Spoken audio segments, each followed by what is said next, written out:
Welcome back to Think and Speak podcast. Today's episode is exciting because we're talking about English for travel and adventure. Daniel, so many learners study grammar for years, but when they travel, they panic at the airport or hotel. That's absolutely true, Emma. They know vocabulary, but real travel conversations require confidence, natural phrases, and quick responses. Exactly. Whether you're booking a hotel, asking for directions, ordering food, or dealing with unexpected problems, you need practical English, not textbook sentences. In this lesson, we'll teach you modern travel expressions, polite request structures, survival phrases, and conversational strategies that native speakers actually use. So if you want to travel confidently, handle real-life situations smoothly, and sound natural wherever you go, this lesson is for you. Make sure you watch until the end because each section builds your fluency step by step. And don't forget to like this video and comment below. What country would you love to travel to using your English? Daniel, let's start with the airport. Many learners feel nervous when checking in, going through security, or speaking with immigration officers. They worry about understanding questions and responding correctly. Could you explain the most important sentence patterns travelers need at the airport? For example, how do you respond to questions like, "What's the purpose of your trip?" Or, "How long are you staying?" Also, what grammar structures are commonly used in these situations, such as the present continuous for future arrangements or going to for travel plans? Please provide detailed examples, polite expressions, and mini dialogues that listeners can practice before their next trip. Excellent place to start, Emma. Airport English is formal, direct, and structured. You need clear answers using correct grammar. First, immigration officers often use the present simple for factual questions. What's the purpose of your trip? How long are you staying? Where are you staying?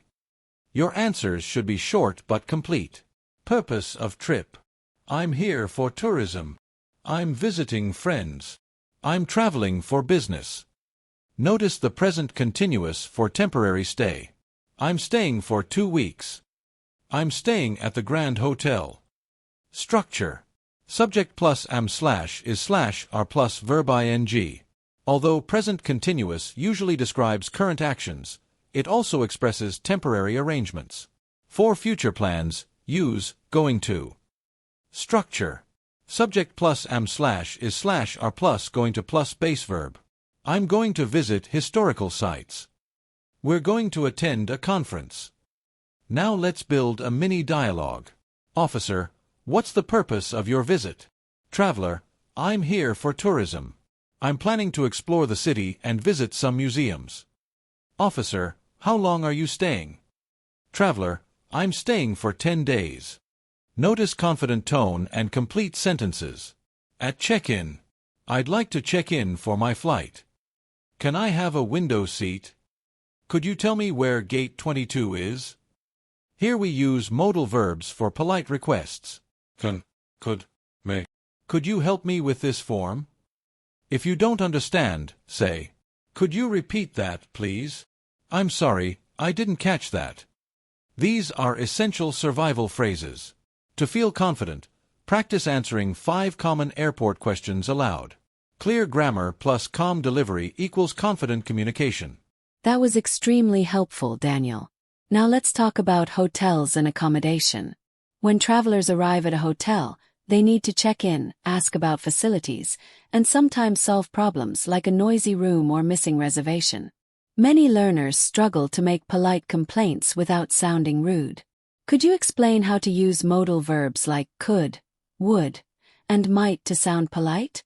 Also, how do we use conditional sentences when requesting changes, such as, "If possible, I'd like to change rooms"? Please provide grammar explanations, practical examples, and realistic hotel dialogues that listeners can practice. Excellent topic. At hotels, politeness is essential. We rely heavily on modal verbs and conditional structures. Checking in. I have a reservation under the name Miller. I'd like to check in, please. Notice contraction. I would like becomes I'd like. For requests. Could I have a room with a view? Would it be possible to get a late checkout? Modal structure. Modal plus subject plus base verb. Could I get? Would it be possible? These sound softer than I want. Now, complaints. Direct. This room is noisy. Polite. I'm afraid the room is a bit noisy. I'm afraid softens the complaint. Conditional structure. If possible, I'd like to change rooms. If there's another room available, I'd appreciate it. This is a first conditional, real possibility. If plus present simple, main clause with will/would. Example dialogue. Guest, excuse me, there seems to be a problem with the air conditioning. Receptionist, I'm sorry about that. Guest, if possible, could someone check it? Another example. I think there may be a mistake with my reservation. Notice, may be, expresses uncertainty politely. To request services. Could you arrange a taxi? Would you mind calling a cab for me? Would you mind plus verb ing is very polite. Would you mind sending extra towels? Mastering these structures allows you to handle travel challenges calmly and professionally. Daniel, let's move on to restaurants and ordering food while traveling. Many learners feel embarrassed when ordering because they don't know how to ask about ingredients, make special requests, or respond to the waiter's questions. For example, when the server asks, "Are you ready to order?" or "How would you like your steak cooked?" Students often hesitate. Could you explain useful sentence structures for ordering politely? How do we use phrases like "I'll have," "I'd like," or "Can I get?" Also, how can learners ask about dietary restrictions or clarify menu items? Please include grammar explanations, real restaurant dialogues, and practical examples that travelers can immediately use. Excellent, Emma. Restaurant English is practical and very repetitive, which makes it easier to master. Let's begin with ordering structures. The most common phrase is, I'll have. Structure. Subject plus will plus base verb. I'll have the grilled chicken. I'll have a glass of water. Although will often expresses future, here it indicates a spontaneous decision made at the moment. Next, I'd like. This is the contraction of I would like. I'd like the pasta, please. I'd like a table for two. This sounds slightly more polite and formal than I'll have. More casual. Can I get a burger? Can I get this without onions? Now let's talk about special requests. You can use, could I have this without cheese? Could you make it less spicy? Modal verbs like could soften the request. To ask about ingredients. What's in this dish? Does this contain nuts? Is this gluten-free? Notice the present simple for factual questions. Does this include dairy? Now a mini dialogue. Server, are you ready to order? Customer, yes, I'll have the salmon, and I'd like a side salad. Server, how would you like it cooked? Customer, medium, please. If you're unsure, could you recommend something popular? What do you suggest? For the bill, could we get the check, please? Can I pay by card? To sound natural, combine politeness and clarity. Instead of water, say, could I have some water, please? Short, clear, polite sentences are perfect in restaurants. Practice tip, role-play ordering out loud to build confidence. Daniel, for our final section, let's talk about unexpected travel situations and asking for directions. When travelers get lost, miss transportation, or face emergencies, they need quick and clear English. Many learners panic and forget grammar. How can they ask for directions politely and understand responses like go straight, turn left, or it's across from the bank? Also, how do we use imperatives and prepositions of place correctly? And what should travelers say in emergencies, such as missing a train or losing a passport? Please explain the grammar clearly and provide practical survival dialogues. This is essential survival English, Emma. Let's start with asking for directions. Polite opener. Excuse me, could you help me? Excuse me, how do I get to the train station? Structure. Question word plus auxiliary plus subject plus base verb. How do I get to? Where is? Common responses use imperatives. Imperative structure. Base verb, no subject. Go straight. Turn left. Take the second right. Cross the street. Prepositions of place are very important. Next to, across from, between, behind, in front of, on the corner of. Example: it's next to the supermarket.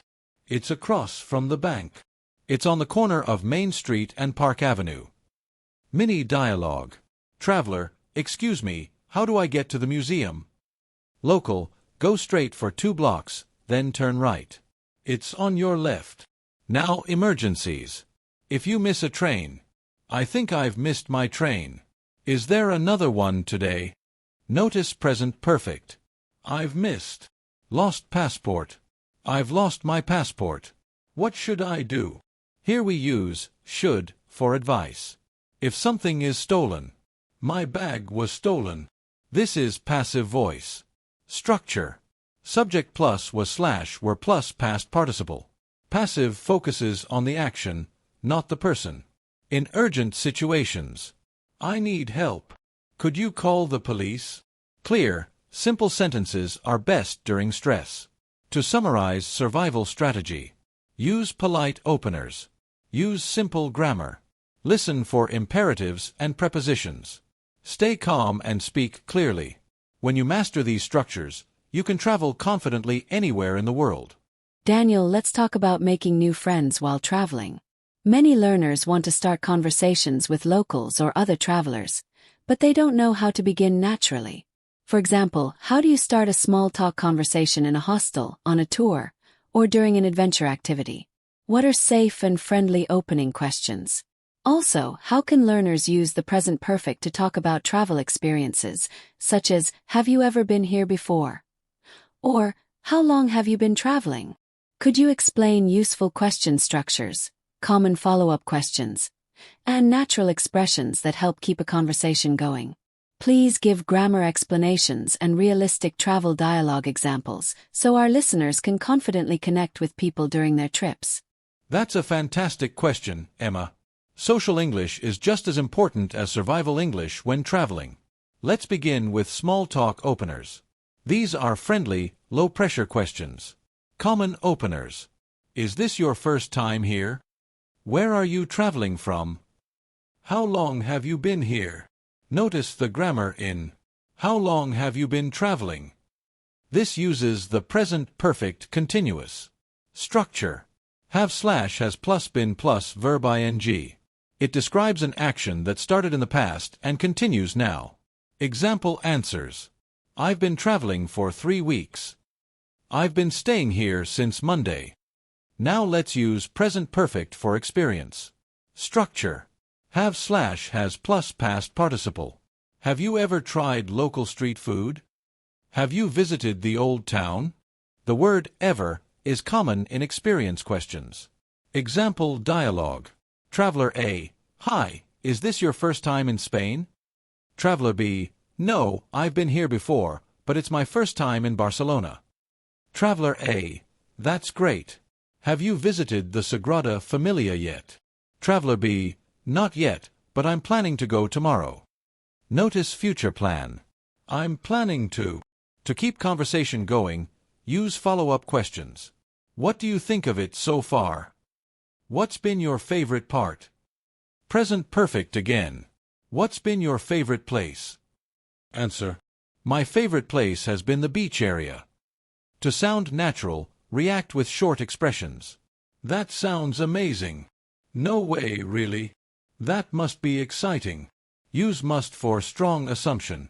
That must be exciting. Also, use comparatives. It's cheaper than I expected.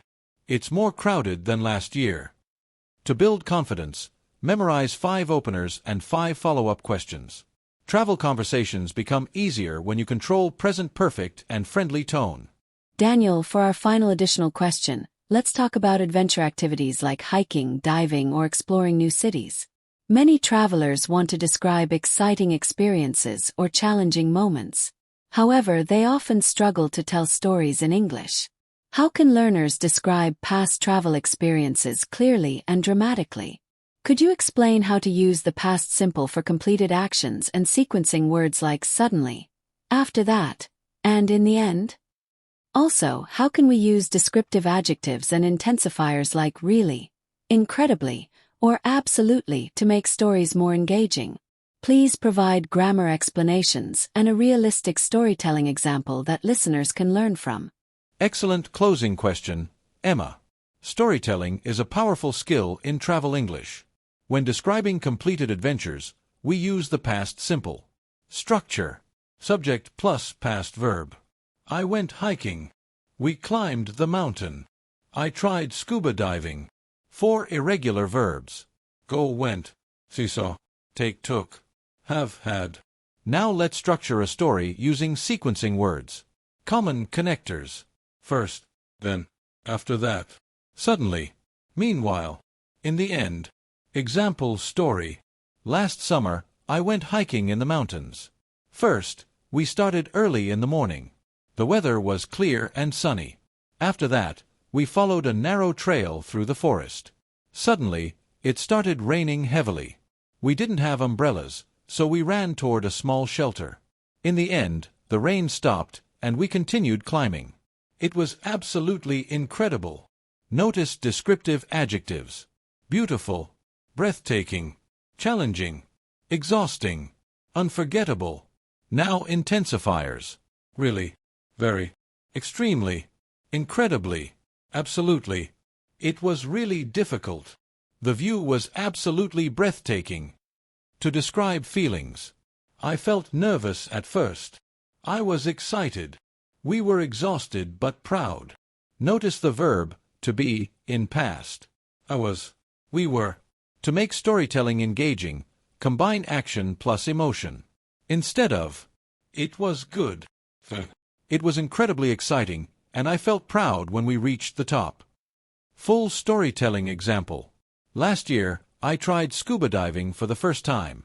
At first, I was really nervous because I had never done it before. The instructor explained everything carefully, and then we slowly went underwater. Suddenly, I saw colorful fish swimming around me. It was absolutely breathtaking. In the end, I realized it was one of the most unforgettable experiences of my life. Notice comparative structure. One of the most unforgettable experiences. This is a superlative form. Storytelling formula. Introduce time and place. Describe actions in order. Add emotions. End with reflection. When you master past simple, sequencing words, and vivid adjectives, your travel English becomes powerful and memorable.